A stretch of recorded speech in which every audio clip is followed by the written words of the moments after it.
வேரை அறுத்தாலும் மரங்கள் வெறுப்பை உமிழ்வதில்லை.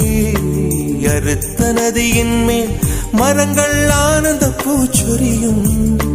தாமரை பூவாய் மாறேனோ, ஜன்ம சாபல்யங்கள் காணேனோ. மரமாய் நானும் மாறேனோ, என் மனித பிறவியில் உயேனோ.